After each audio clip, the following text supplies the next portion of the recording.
রহমত, মাগফিরাত ও নাজাতের বার্তা নিয়ে এলো পবিত্র মাহে রমজান। শাবান মাসের শেষে দেশের আকাশে পবিত্র রমজান মাসের চাঁদ দেখার মাধ্যমে শুরু হলো বরকতময় এ মাস। রাসূলুল্লাহ সাল্লাল্লাহু আলাইহি ওয়াসাল্লাম চাঁদ দেখে রমজান শুরু এবং ঈদুল ফিতর পালন করতে বলেছেন। ইতোমধ্যে শনিবার সন্ধ্যায় দেশের বিভিন্ন স্থানে রমজানের চাঁদ দেখার খবর জানিয়েছে ইসলামিক ফাউন্ডেশন।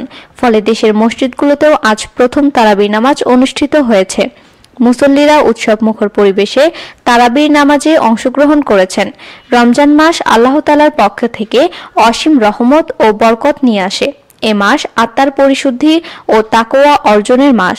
মহান আল্লাহ তাআলা যতগুলো শরীয়ত নাজিল করেছেন তার প্রতিটিতেই ছিল সিয়াম সাধনা, অবশ্য পালনীয় কর্তব্য ও ফরজ।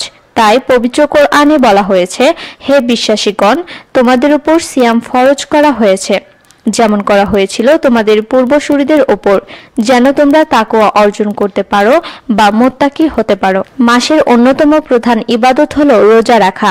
শরীয়তের ভাষায় রোজা বলা হয় সূর্যোদয় থেকে সূর্যাস্ত পর্যন্ত যাবতীয় পানাহার, যৌনকর্ম এবং আল্লাহ ও তার রাসূলের নিষিদ্ধ যাবতীয় কাজ থেকে বিরত থাকা।